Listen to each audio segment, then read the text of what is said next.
नमस्कार. पुढचा पॉइंट आहे, पुढचा पार्ट आहे इंटिग्रेशनचा, डिफायनाइट इंटिग्रेशन. त्याच्या आधीचा चॅप्टर आपण बघितला होता तो इनडिफायनाइट इंटिग्रेशन होता. म्हणजेच integration of F X dx is equal to some gx function, असं आपण ते gx प्लस सी. सो अशा पद्धतीने आपण ते कॅल्क्युलेट केलेलं होतं. इनडिफायनाइट आहे तेव्हा म्हटलं होतं म्हणून इथे हा सी घ्यावा लागतो बिकॉज इट इज इनडिफायनाइट. कारण ह्या gx जर डेरिव्हेटिव्ह काढलं because derivative of gx is equal to आपल्याला fx मिळेल. आणि हे डेरिव्हेटिव्ह फाइंड आउट करताना याच्यात किती कॉन्स्टंट असतील ॲडिशन सबट्रॅक्शन मध्ये आपल्याला माहित नाही, त्यामुळे इन जनरल आपण इथे सी घेतो. सो हे रिलेशन वगैरे माहिती आहे, हे इनडिफायनाइट इंटिग्रेशन होतं. आता डिफायनाइट इंटिग्रेशन म्हणजे काय करणार आपण, त्याला लिमिट्स देणार, म्हणजेच काय बाउंड्री देणार, म्हणजे बाउंड करणार त्या फंक्शनला. म्हणजे हे इंटिग्रेशन ऑफ fx आहे, त्याच्याऐवजी integration of a to b fx dx असं आपल्याला फाइंड आउट करायचं. म्हणजेच काय बाउंड झालं. आता जे काही आन्सर येईल त्याचा a to b ह्याच्यात काय आन्सर येणार आहे ते आपल्याला बघायला लागतं, आणि ते रिअल व्हॅल्यू फंक्शन असतं, म्हणजेच रिअल व्हॅल्यू त्याचं आन्सर येणार आहे. सो हे आपण बघितलेलं आहे ऑलरेडी. याची बरीच एक्झाम्पल्स, बऱ्याच मेथड्स आपण सॉल्व केलेले आहेत. इंटिग्रेशन हा चॅप्टर जेव्हा सुरू केला, अगदी सुरुवातीला फर्स्ट व्हिडिओ तुम्ही बघितला असाल तर तो जाऊन रेफर करा. तिथे आपण इंटिग्रेशनचं मिनिंग काय आहे ते बघितलं होतं, म्हणजे एरिया अंडर कर्व वगैरे. आणि तिथे म्हटलं होतं की हे डिफायनाइट इंटिग्रेशन आहे, कारण आपण बाउंड करतो त्या फंक्शनला. सो तेच आता आपल्याला इथे बघायचं आहे. त्याच्या पुढे जाऊन आपण ते इनडिफायनाइट केलं आणि मग ते इन जनरल सगळे फॉर्म्युलेज घेतले आणि ते सॉल्व केलं. आता आपण ॲक्च्युली ते डिफायनाइट इंटिग्रेशन काय, जो फर्स्ट व्हिडिओमध्ये आपण बघितलं होतं ते थोडंसं परत इथे आता डायग्रॅमकडून बघूया. सपोज XY प्लेनवर आपण एखादं फंक्शन प्लॉट केलं. कुठलंही फंक्शन आपण ग्राफ पेपरवर प्लॉट करू शकतो, आता हे माहीत झालंय तुम्हाला. सो आपण कुठलं तरी एखादं फंक्शन प्लॉट केलं fx is equal to. So fx is equal to हे प्लॉट केलंय, पण ते म्हणजे बाउंड्री आहे त्याला. हे स्टार्टिंग पॉईंट आणि एंड पॉईंट आहे. सो हा स्टार्टिंग पॉईंट आहे याचा a, असं आपण त्याचा म्हणूया याला a, आणि हा एंड पॉईंट आहे या फंक्शनचा. सो a to b मध्ये हे फंक्शन बाउंड झालेलं आहे fx इज इक्वल. तर आपल्याला इंटिग्रेशन मध्ये काय कन्सेप्ट आहे तो बघायचा आहे. आपण म्हटलं तसं या फर्स्ट व्हिडिओमध्ये बघितलंय. आता एरिया अंडर कर्व, इंटिग्रेशन म्हणजे एरिया अंडर कर्व आणि बाउंडेड बाय दीज 2 पॉईंट्स असं असणार आहे. ते फंक्शन बाउंडेड असणार आहे. सो ह्या फंक्शनचा म्हणजे ही जी काही फिगर आहे त्याचा एरिया काढायचा असेल तर डायरेक्ट तर काढता येणार नाही, बिकॉज ही काही स्टँडर्ड फिगर नाही. हा रेक्टँगल नाही आहे, स्क्वेअर नाही आहे, सर्कल नाही आहे, जिथे आपण डायरेक्ट फॉर्म्युले अप्लाय करू शकतो. डायरेक्ट फिगर जरी नसली तरी अप्रॉक्सिमेटली एरिया ह्याचा आपण फाइंड आउट करू शकतो, बिकॉज दिसायला ही थोडीशी रेक्टँगल सारखी दिसते. इथे जरी कर्व असला तरी थोडीशी एरर येईल अर्थातच, कारण इथे कर्व आणि रेक्टँगल याच्यात फरक असणारच आहे एरियामध्ये. पण ह्याचा जर आपण ह्या पॉईंट पासून ह्या पॉईंट पर्यंत जॉईन करून हा रेक्टँगल घेतला तर ह्या कर्वचा हा वरचा भाग आहे तेवढा तिथे एरर म्हणून येईल, कारण सेम एरिया येणार नाही, पण अप्रॉक्सिमेटली एरिया आपण फाइंड आउट करू शकतो. पण अजून अप्रॉक्सिमेशन एरर कमी करून अजून त्याला नियर व्हॅल्यूला आपल्याला न्यायचं असेल तर आपण त्याचे असे पार्ट्स करायचे. 2 पार्ट्स केले आणि हे जर रेक्टँगल म्हणून घेतले आणि रेक्टँगलच्या एरियाची ॲडिशन केली तर अर्थात जास्त थोडंसं अजून ॲक्युरेट येईल. पण असं करत करत आपण बघितलंय की असे infinite N number of, infinite नाही एन, जर तुम्ही अशा पार्टिशन्स केल्या त्याच्या,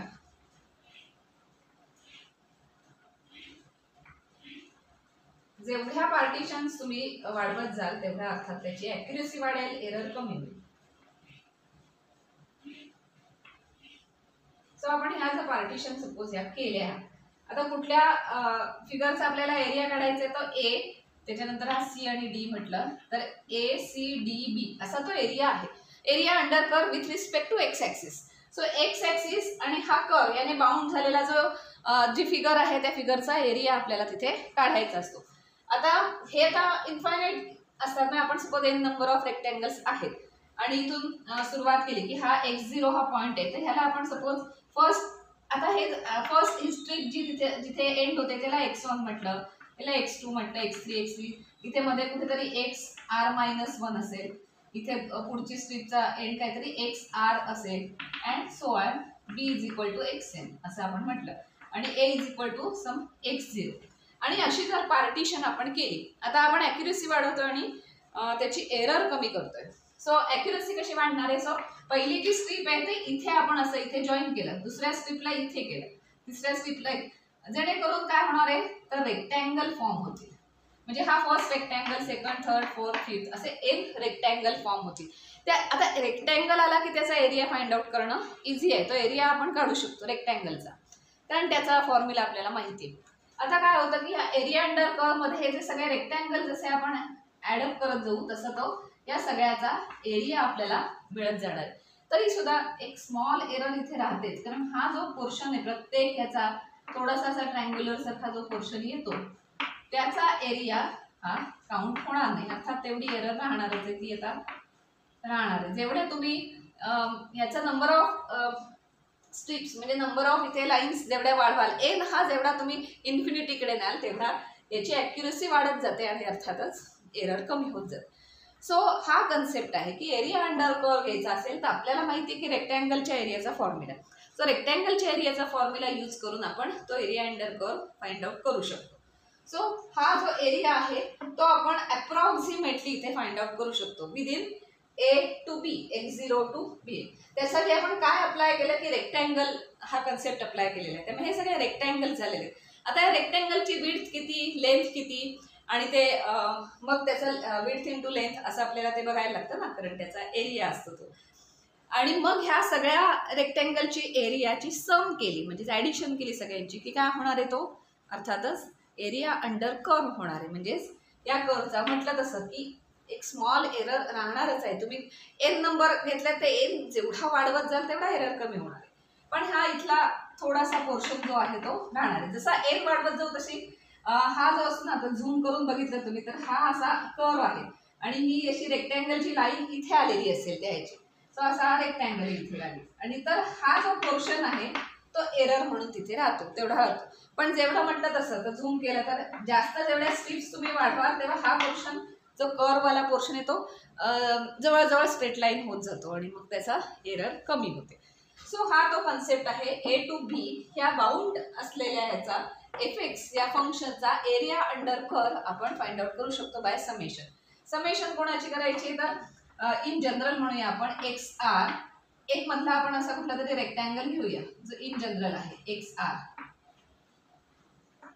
so X R minus X R minus 1 ही त्याची विड्थ झाली. म्हणजे या दोघांची सबट्रॅक्शन केली की त्याची विड्थ येणार आहे आणि लेंथ म्हणजे काय असणार आहे हे एफ ए किंवा एफ एक्स असं आपण म्हणू. सो एफ एक्स ही त्याची लेंथ असणार आहे कारण हे फंक्शन आहे ना एफ एक्स. आता ह्या पर्टिक्युलर पॉइंटला त्याची काय व्हॅल्यू असणार आहे ती पण आपण इथे लिहू. ती व्हॅल्यू किती असेल तर ती बघूया आपण. हे फंक्शन इथे स्टार्ट होतं, इथे त्याची एफ ए व्हॅल्यू आहे, here is F A. Last value तिची काय असणार आहे एफ बी असणार आहे. इथे एफ ए व्हॅल्यू असेल, इथे एफ बी असणार आहे. आता ह्या पॉइंटला काय असणार आहे, ह्या ए पासून जसं आपण राईट साईडला एक्स ॲक्सिसवर जातो तसंच एक्स ॲक्सिसच्या व्हॅल्यूज हे इन्क्रीज होत जातात, हे आपल्याला माहिती आहे, हे जनरल आहे. सो ह्या राईट साईडला जाताना एक्स ॲक्सिसच्या व्हॅल्यू इन्क्रीज होतात म्हणजे ह्या ए मध्ये व्हॅल्यू काही काही ॲड होत जाणार आहे. आता त्या कोणत्या ॲड होत जाणार आहेत, फर्स्ट प्लेसला ते एफ ऑफ ए म्हणजे हा जो पॉईंट आहे तो एफ ऑफ ए आहे. पण हा पर्टिक्युलर पॉईंट जर आपल्याला फाइंड आउट करायचा असेल कारण ती लेंथ पाहिजे ना आपल्याला, लेंथ किती असेल त्या रेक्टँगलची ती. सो तो पर्टिक्युलर पॉईंट फाइंड आउट करायचा असेल तर ह्या दोघांमधलं आपल्याला अर्थात हे किती स्ट्रिप्स झाल्या आणि प्रत्येक स्ट्रिप्सची विड्थ किती हे आपल्याला तिथे बघायला लागेल. आता प्रत्येक स्ट्रिपच्या विड्थला आपण एच असं पण म्हणतो, जसं आपण एक्स आर मायनस 1 म्हटलोय त्यालाच आपण एच म्हणजे difference between that to points small, हे जे दोन स्मॉल 2 पॉईंट्स आहेत त्यातला. सो एच ही विड्थ किती असेल हे कसं ठरवणार आपण, तर हा जो बी आहे लास्ट पॉईंट त्याच्यातून हा ए, अर्थात बी हा नेहमी मोठा असणार ए पेक्षा, be greater than A because आपण ह्या डायरेक्शनला चाललोय त्यामुळे बी ग्रेटर दॅन ए असणार. So B minus A upon आपल्याला किती त्याच्या पार्टिशन्स करायचे आहेत, 10 पार्टिशन्स, 20 पार्टिशन, 30 पार्टिशन, किती पार्टिशन करायचे आहेत तो नंबर एन हा मॅटर करतो. सो एच ही विड्थ कशी ठरते, so B minus A upon N. So N A is equal to B minus ए असं ते थोडक्यात येतं. सो ही जी विड्थ असते ही किती आहे एच ही कशावरून ठरते, sir B minus A upon N. म्हणजे एखादा तुम्ही एरिया अंडर कर्व, आता हे बघा इथे किती आहेत 1 2 3 4 आहेत म्हणजे काय ए टू बी पर्यंत एन स्ट्रिप्स किती आहेत तर 4 आहेत. आणि सपोज इथनं कितीतरी 0 to 8 असतं तर प्रत्येक ह्याची विड्थ किती झाली असती तर 8 - 0/4 म्हणजे 2 युनिट्स. काय सेंटीमीटर इंच काय जे घ्याल ते 2 युनिट्स म्हणजे याची 2 युनिट्स झाली असती विड्थ, याची 2 युनिट्स, याची 2, सगळ्यांची सेम करायची कारण आपल्याला पुढे कॉमन त्याचं ॲडिशनच्या फॉर्ममध्ये कॉमन लिहायचे म्हणून सगळ्यांची सेम विड्थ घ्यायची. सो सेम विड्थचे हे रेक्टँगल झाले XR - XR - 1 ही विड्थ एच म्हणून यायला आपण ते कशी डिसाईड होते. सो B - N आणि तुम्हाला किती स्ट्रिप्स आतमध्ये करायच्या आहेत 10, 12, 100, 1000 किती स्ट्रिप्स करायचे आहेत किती 1000, 10,000 N जेवढा इन्क्रीज होईल तेवढा ॲक्युरेसी वाढणार आहे त्यामुळे जेवढ्या स्ट्रिप्स करायच्या आहेत तेवढ्या. सो अपॉन N घेतलं की आपल्याला अर्थात ही विड्थ किती आहे ती मिळते. सो ह्या पॉइंट पर्यंत जायला एफ ऑफ हा जो XR आहे ही जी व्हॅल्यू आहे ती लागते आपल्याला आणि प्लस एच कारण 1 2 3 4 5 6 7 8 9 म्हणजे जे XR पर्यंत जायला किती टाइम्स आपण गेलो तर R टाइम्स गेलो. प्रत्येक याची विड्थ किती होती त्याच्यात तर एच इतकी विड्थ होती म्हणजे एच इंटू R टाइम्स आपण ह्या पॉइंट पासून ह्या पॉइंट पर्यंत मूव्ह झालेलो.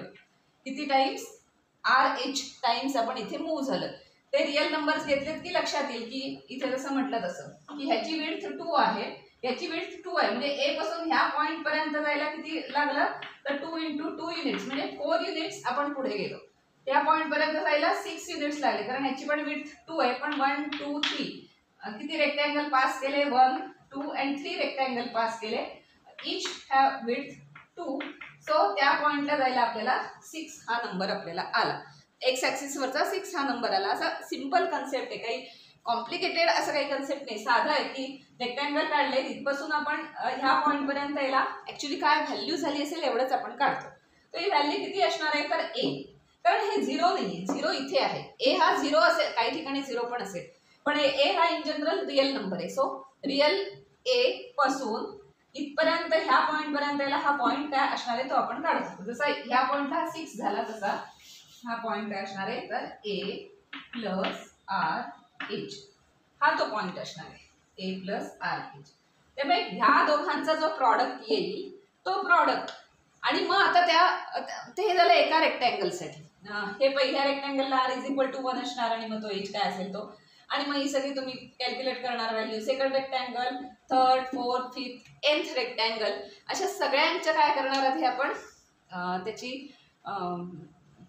प्रॉडक्ट घेऊन त्याचा एरिया फाइंड आउट करणार इच अँड एव्हरी रेक्टँगलचा आणि मग त्या सगळ्या रेक्टँगलचे एकदा एरियाज आपल्याला मिळाले की त्या सगळ्या रेक्टँगलची आपण सम करणार आहोत. तो सम करायचं तर आपण थोडंसं इकडे वेगळ्या ठिकाणी लक्षात आलं ह्या दोघांचा प्रॉडक्ट म्हणजे एका रेक्टँगलचा एरिया आहे. तो का हे लक्षात आलं का हे दोन पॉइंट घेतले गेले ए प्लस आर एच हे कसं आलं लक्षात आलं ए पासून सुरुवात केली की ह्या रेक्टँगलला पोहोचायला आर एच इतकं ते डिस्टन्स होतं. सो ए प्लस आर एच तो पॉईंट होतो आणि मग हा इथला पॉईंट म्हणजे त्याची काय असणार आहे लेंथ असणार आहे ना हाईट म्हणजे लेंथ असणार आहे ना ती रेक्टँगलची लेंथ इथे असणार आहे ह्या पॉईंटला हा वाय ॲक्सिस आहे ना. सो आपल्याला ही इथे अशी कॅल्क्युलेट करावी लागणार ती किती असणार आहे एफ ऑपरेट केल्यामुळे. So F of A plus R H ही त्याची लेंथ झाली आणि XR - XR - 1 ही झाली त्याची विड्थ. त्या XR - 1 ला आपण म्हणतो एच. सो एच म्हणा किंवा हा ब्रॅकेट घ्या त्या दोन्ही सेम. सो आता तो फॉर्म्युला असा तयार होतोय डिफायनाइट इंटिग्रेशनचा की त्या XR - XR - 1 आज ही जी विड्थ आहे आणि ही लेंथ आहे F of A plus R H यांचं काय करायला लागते ही एका रेक्टँगलची झाली मग त्याची सम करायला लागेल. सम कशी करायला लागेल R runs from 1 to n असं काय म्हणणार आपण म्हणजे पहिल्या रेक्टँगल पासून nth्या रेक्टँगल पर्यंत जायचंय म्हणून सम म्हणणार. याचा मिनिंग माहिती असेल आता तुम्हाला समेशन आपण साइन देतो याचा अर्थ आपण खूप टर्म्सची सम करणार आहोत आणि सम किती असणार आहे तर हे इंडिकेट करतं स्टार्ट कुठून होणार आणि एंड कुठून होणार. So R runs from 1 to n पण हा n किती घ्यायला हवा एन किती घ्यायचा तर एन जेवढा तुम्हाला इन्क्रीज करता येईल तेवढा करायचा. म्हणजे कितीपर्यंत इन्क्रीज करायचा तर up to limit N tending to infinity. Exactly काही इन्फिनिटी घ्यायचा नाही पण एन टेंडिंग टू इन्फिनिटीची लिमिटिंग व्हॅल्यू त्या समेशनची जी येईल दॅट इज काय असणार आहे area under curve. This F A to A ही ए टू बी हा जो फंक्शन दिसतंय एफ एक्स त्याचा एरिया अंडर कर्व येणार आहे. कुठपासून कुठपर्यंत? इनडिफायनाइट नाही डिफायनाइट आहे, ए पासून बी पर्यंत. या सगळ्याला म्हणतात इंटिग्रेशन ऑफ एफ एक्स, त्या फंक्शनचे integration where run from A to B. So A to B ह्या लिमिटेड ह्याच्यात आलेलं इंटिग्रेशन आहे. आता हा कन्सेप्ट लक्षात आला. एरिया अंडर कर्व म्हणजे काय, तर त्याला इंटिग्रेशन काय म्हणतात. So integration is basically integration is limit of sum. Limit of sum का, कारण आपण जेवढं इन्क्रीज करू ते बरं आहे, म्हणून इन्क्रीज करायचं आहे अप टू इन्फिनिटी आणि सम घ्यायची कोणाची, द विड्थ इंटू हाईट. तर विड्थ म्हणजे एक्स आर मायनस, ह्याला आपण एच असं पण म्हणतो. सो हा फॉर्म्युला असा पण घेता येईल, limit n tending to infinity summation r runs from 1 to n h into f of a plus r h. So definite integration म्हणजे हा तो हाच इंटिग्रेशनचा ॲक्च्युली फॉर्म्युला आहे. इनडिफायनाइट इंटिग्रेशन म्हणजे काय केलं आपण, ह्या ज्या लिमिटिंग व्हॅल्यू आहेत तेवढ्या फक्त आपण तिथे दिल्या नाहीत आणि मग त्याचा फंक्शनच्या फॉर्मॅटमध्ये आन्सर काढलं, कारण फंक्शनच्या फॉर्मॅटमध्येच त्याचा आन्सर येणार आहे आणि मग त्याचा आपण तिथे रिअल नंबर म्हणजे व्हॅल्यूज वगैरे घालून ए बी व्हॅल्यूज घालून रिअल नंबर म्हणून त्याचा आन्सर काढणार. सो आपण ह्या फॉर्म्युल्याने पण काही एक्झाम्पल सॉल्व्ह करायचे, तर बेसिक जे काही algebraic functions, basic trigonometric functions असतील तर ह्या फॉर्म्युल्याने सुद्धा ह्या टाईपची एक्झाम्पल्स आपण इथे सॉल्व्ह करू शकतो. सो आधी आपण हा कन्सेप्ट घ्यायचा आणि मग ते काही एच एन वगैरे या फॉर्मॅटमध्ये ते येईल आन्सर, एक्झाम्पल सॉल्व्ह करताना लक्षात येईलच. आणि मग ते ए आणि बी ह्या व्हॅल्यूज तिथे घालायचे. आता integration a to B F x D x is equal to solve कसं करायचं, कारण is equal to g x असं फंक्शन आपण घेतोच. तर ॲक्च्युली लिमिट्स घालताना ती कशी घालायची हे आता आपण बघू. आता कन्सेप्ट म्हणजे काय हे तर लक्षात आलं. Area under curve, a to b area, x1 x2 x3 xr xn आपण त्याचे स्प्लिट केलेत, स्ट्रिप्स केल्यात, ते रेक्टँगल म्हणून घेतले, त्यांचा एका रेक्टँगलच्या एरियाचा ॲड केला आणि अप टू इन्फिनिटीपर्यंत त्याला नेलं. That is called integration under curve. तर लिमिट ऑफ सम मीन्स काय असणार आहे, इंटिग्रेशन. आता याचं वर्किंग काय आहे बघूया, की वर्किंग म्हणजे आपण काय डायग्राम वगैरे काढत असं काही इंटिग्रेशन काढत नाही, वर्किंग रूल असतात आपल्याकडे. सो त्याचा वर्किंग रूल काय ते बघूया. इंटिग्रेशन एफ एक्सचा आपल्याला माहिती आहे, याचं प्रिमिटिव्ह फंक्शन काय, integration of F x D x is equal to काय असतं, जी एक्स प्लस सी असतं. पण आता आपण आधी जी एक्स घेऊया, डिफायनाइट इंटिग्रेशन घेऊया. डिफायनाइट इंटिग्रेशनला प्लस सी येणार नाही, कारण आणि प्लस सी घेतलं तरी शेवटी ते झिरोच येणार आहे शेवटी आन्सर करताना, ते मी ते लिहिलं नाही तरी चालेल. सो हे त्याचं प्रिमिटिव्ह फंक्शन आहे, हे माहिती आपल्याला. आणि derivative of g x is equal to f x वगैरे हे सगळं माहिती आहे आतापर्यंत. आता याचा वर्किंग रूल बघणार होता आपण, की ॲक्च्युली इंटिग्रेशन काढल्यानंतर ए टू बी असं जर दिलेलं म्हणजे लिमिट्स दिले असतील तर आन्सर रिअल नंबरमध्ये कसं फाइंड आउट करायचं ते आपण आता थोडंसं इथे बघणार आहोत. तर आपण मीन व्हॅल्यू थेरम या जी डॅश साठी काढूया. ते एफ डॅश साठी काय तो आठवूया, f dash c Rolle's mean value theorem होतं बघा. F dash C is equal to f b minus Rolle's नाही Lagrange's mean value theorem b minus ए असं त्याचं एफ डॅश सी. आता इथे एफच्या वेळी इथे जी आले तर काय होणार आहे, G dash C is equal to G B minus G A upon B minus A. So A B minus इकडे केलं की G dash C into B minus A is equal to G B minus G. आपण working rule काय असणार आहे हा बघणार आहोत, तेवढंच फक्त बघायचं आहे आपल्याला. आता जी डॅश सी म्हणजे काय, actually F X. So F X F T F X F X R काही असं म्हणा त्याला, F X into B minus A is equal to G B minus G. आता आपण काढलं की G B F X into B minus A is equal to G B minus G A असा काहीतरी फॉर्म आला होता. आता हे जर ए टू बी असं जर कर्व असेल तर ए टू बीचा एकच स्टेप घेतली तर बी मायनस असं लिहिलं, पण आपण खूप स्टेप्स केले असते तर x1 x2 x3 xr असं आपण तिथे म्हटलंय. सो आपण xr मायनस 1 जसं ह्या फॉर्म्युलाला घेतलंय तसंच जर घ्यायचं म्हटलं तर ती पर्टिक्युलर एफ एक्स ही जी काय असेल ती, आता जी एफ एक्स असेल ती त्या पोझिशनची असणार आहे. सपोज आपण आर म्हटलं तर त्या एक्स आर ह्या पोझिशनची ती लेंथ असणार आहे. म्हणजे पुन्हा ती डायग्रॅम आली तर ती अशी डायग्रॅम आहे. तर ह्या पोझिशनची हा एक्स आर असेल इथे तर ह्या XR पोझिशनची ही जी लेंथ येणार आहे ती त्या कॅल्क्युलेशन मध्ये इथे f of a plus R h म्हणतो ना ती येते. सो XR इनटू हे b मायनस a आहे त्याच्या ऐवजी आपण लिहिणार XR मायनस XR-1 म्हणजे एक मधलाच एक रेक्टँगल आपण जर घेतला so which is equal to g of XR minus g of XR-1.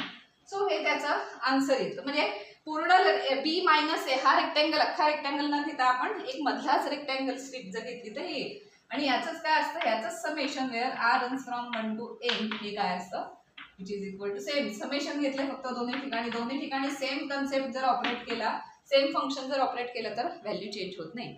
तसं ह्याची समेशन घेतली r runs from 1 to n त्याची समेशन झाली r runs from 1 to n. पण ह्याची जर समेशन करायची आली r runs from 1 to n म्हणजेच काय असणार आहे जी ते जे विड्थ आहे ना ती विड्थ तुम्ही बघितली तर ही b मायनस a म्हणजेच आता हे बघूया x1 x2 xr xn अशा पद्धतीने आपण ती विड्थ घेतली आणि आता आपण काय म्हणतो की g of xr minus g of XR-1 म्हणजे ते फंक्शन आहे त्याचा XR-1 जर आपण ती विड्थ काढायची म्हटली तर ती बरोबर असणार आहे कारण त्याची सम करत जाणार म्हणजे जसं x2 मायनस x1 हे प्लस हे x3 minus x2 x4 minus x3 असं ते इमॅजिन करा की प्रत्येक स्ट्रिपची विड्थ आपण अशी करतो आणि मग त्याची सम करतोय. सो x2 मायनस x1 लिहून घेऊया इथे म्हणजे लक्षात येईल की x2 मायनस x1 ही पहिली झाली प्लस x3 मायनस x2 झाली प्लस अँड सो ऑन करत करत लास्ट येणार आहे xn मायनस xn-1 अशी ती GR-1 ची सम जर तुम्ही करत गेली त्या विड्थची सम करत गेलात तर लक्षात येईल इथे x1 आहे राहिलंय त्याच्यानंतर x3 पुढच्या मायनस x3 ला जाणार मायनस x2 इथल्या मायनस x2 ला जाणार इथे प्लस इथे मायनस xn-1 म्हणजे कुठेतरी मायनस xn ला जाणार आहे.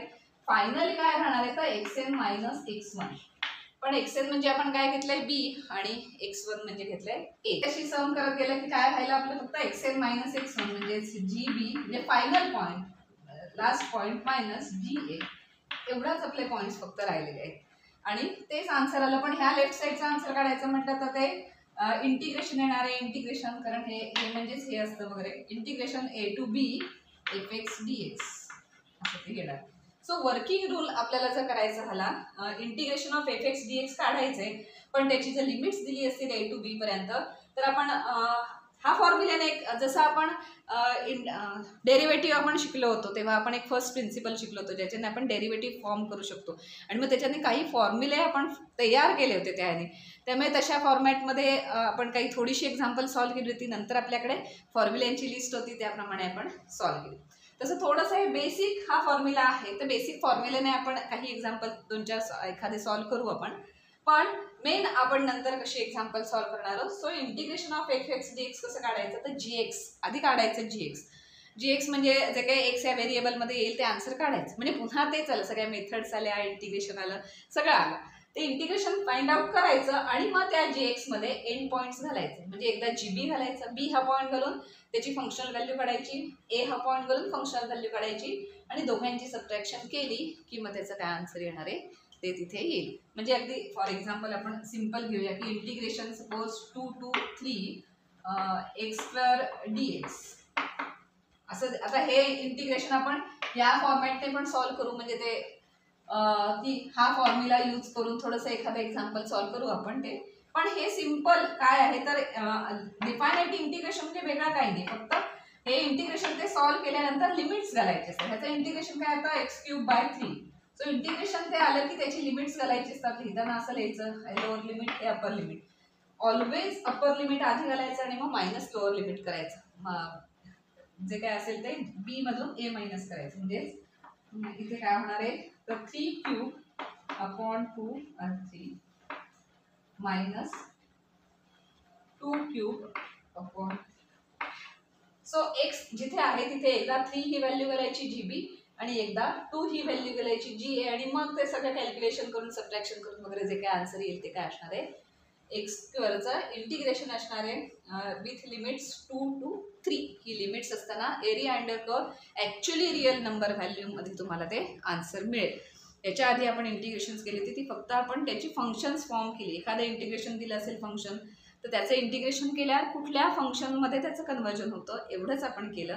खूप टाईप बघितले, खूप मेथड्स बघितल्या, पण ह्या चॅप्टरमध्ये की ह्या टॉपिकमध्ये आपल्याला काय करायचं, जे इंटिग्रेशन असेल त्याची रिअल व्हॅल्यू पण आपण इथे काढणार आहोत, कारण ते डिफायनाईट इंटिग्रेशन आहे. एकदा लिमिट्स काय आहेत ही कळली की मग आपण ती लिमिट्स इनपुट करू शकतो आणि त्याची real value function, real value आपण जी काय असेल ती काढू शकतो. सो वर्किंग हे बाकी सगळं जाऊ दे. हा फर्स्ट एक आहे फॉर्म्युला, त्याने आपण काढणारच आहोत, पण हा फॉर्म्युला मेन लक्षात ठेवायचा